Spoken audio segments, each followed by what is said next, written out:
So yeah, this is the tag image. So yes, essentially same thing, but the only difference is that the templates are now coming from the server.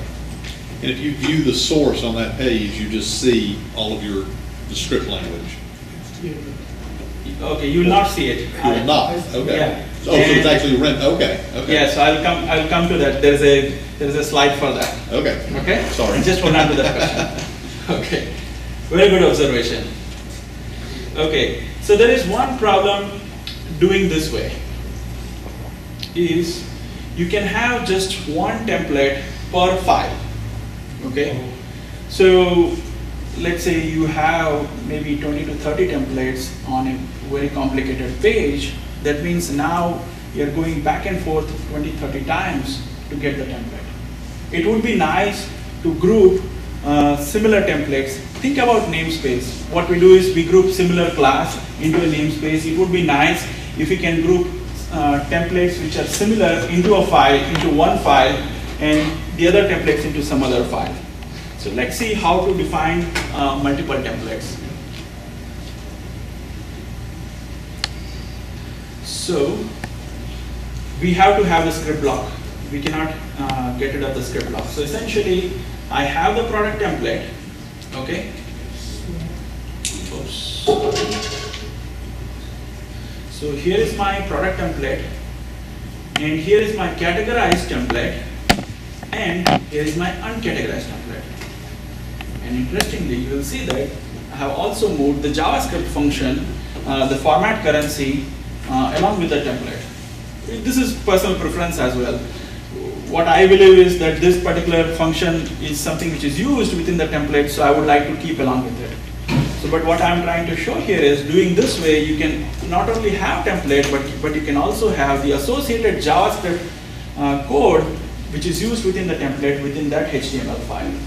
So now this template, this HTML file has 3 templates and a JavaScript function. But this template is on server or? This will be in the server. You are making a powerful. Yes, I will show how to do that. So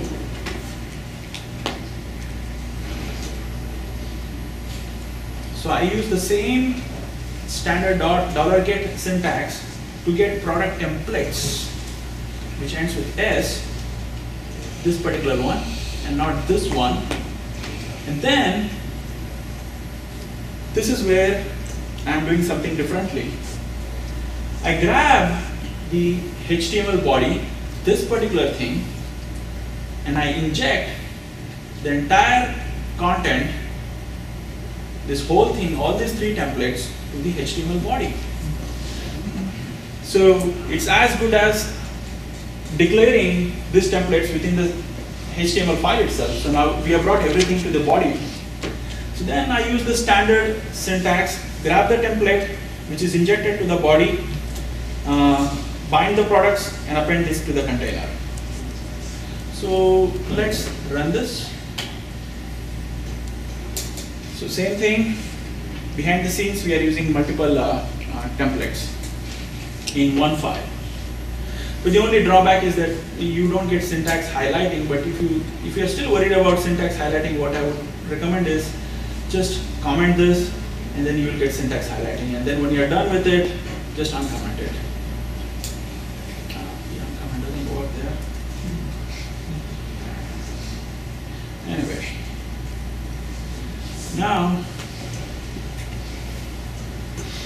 now let's do something interesting. In the next demo, I would like to show the output first, and then explain how to do that. So just observe the lettuce product. When I mouse hover over it, the template changes. So what we are doing here is, at runtime, we want to change the template of a product. To that, we want to apply a different template. Okay? So what we now need is, we need a new template. So in the default template, we have a product name, price, we have this description, we have the information with whether it is sale or not. But when we hover over it, we're not displaying all of that. Instead we are displaying a big description, and we also have a button here. And if you observe this, when I hover over this, it knows that which product I want to buy. This one says buy lettuce, this one says buy milk, so it is smart enough to know which product we are into. So let's see how to do this. So here is my template.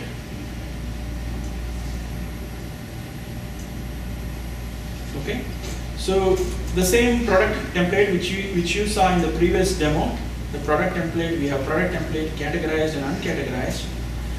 The one change which I have done here is have added a class name to the div, and I'll show you why I do that when I get to the code.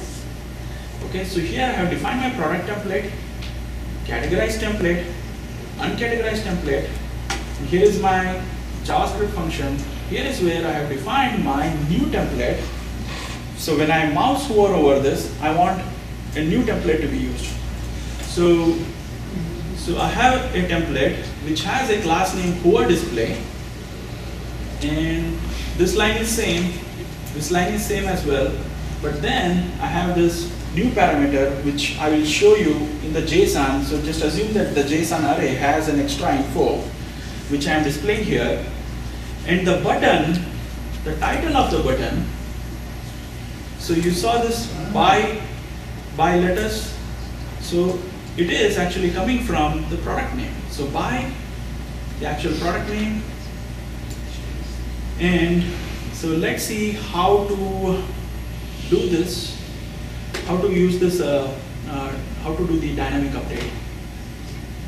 Okay, so here is my extra info which I defined. So all of this has this big string, some extra info about the product. Okay, so here is where I have made, I have added some code to this file. So you remember I showed you that this has a class called default display, and this one has a hover display. Okay, so essentially what I'm doing here is I'm using a class selector. Okay, so I grab all the default displays. So I grab all these templates. Okay, to that I attach the mouse enter event. So each item will now have the mouse enter event. Okay, and here is where I'm attaching what should happen when mouse enters. So when mouse enters, I'm using this. When I wrap this within the dollar symbol, it means the item in context. So if I mouse hover on the lettuce, that means the entire lettuce div. Okay, and then I can get the template, the current template of that by using the temple item. So basically what I'm doing here is I'm assigning this to a template item. So the template item variable will have the template of the lettuce. Okay, and then I grab the new template, the hover template. Okay, so since it gets injected to the body, that hover template is available, and then I use the template function to compile it. So I dynamically added the hover template, and then I compile this template, and then I assign this to the temple property of this template item / temple, and finally I do an update. Okay, once again, what I have done is I grabbed the item in context. Let's say lettuce. I grabbed it, and I grabbed the new template and assigned the new template to this lettuce. So when I do an update, the actual update happens. So when I mouse leave, I do exactly opposite.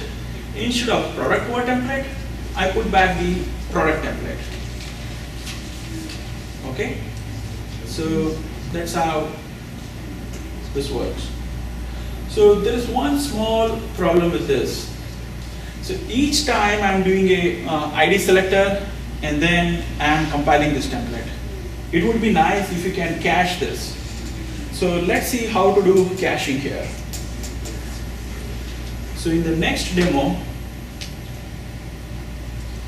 after I inject this to the body, okay, so I have declared two variables, one for product template and the other for the product code template.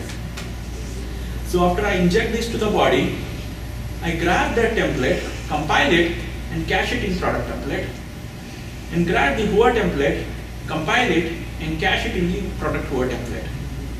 So in the previous demo, you saw that I did this in the mouse enter and leave event. Now I have moved this code outside so that the ID selector and compiling thing is done once, and then we use the cached versions. So it will be a little faster. You will not see much difference here, but if you have a big template, you will see a difference. So now we have this buttons here, right? So let's implement the add to cart button. So essentially what we want to do is, when I say add to cart, now there are all these items has add to cart. So we want to read the data from its own template. So when I say add to cart, okay, essentially we want to display a message saying added lettuce to the cart. When we click on this, we want to display added milk to the cart. So what we want to do here is, on the click event, we want to read the data from the template. So in order to do that,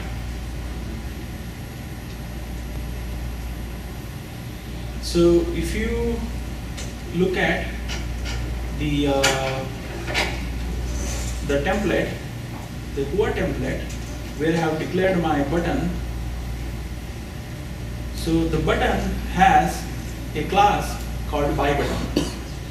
So essentially what I'm doing here is, I'm using a class selector and I grab all the buttons.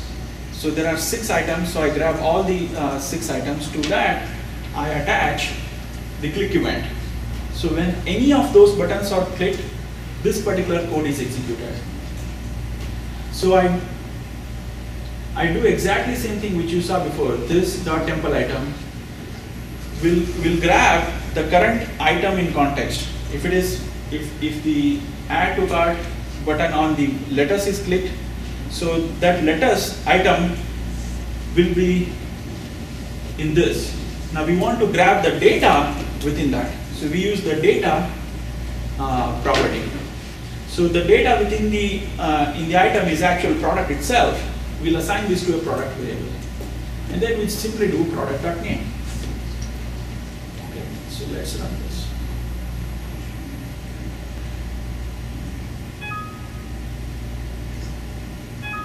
So it displays exactly the product which we clicked. Okay. All right, so we are done with the demo. So I've showed, yes? Question on the previous code. I think I got confused. But what's the difference between .tmpl item function and .tmpl item.data? Okay, so .tmpl item will grab this particular item itself. So the entire div? Yeah, the entire div. But what we want is, we want the data which is within the div. And that's why we use the $data. Okay. So till now I showed all the good things about this template. And coming to your thing, are there any gotchas? Yeah, the biggest gotcha is, it is not search engine optimization friendly. If you do view source, let me show that. If you do the view source, okay, this might be a little complicated one. Let me show you the very first one. The first demo, simple.htm.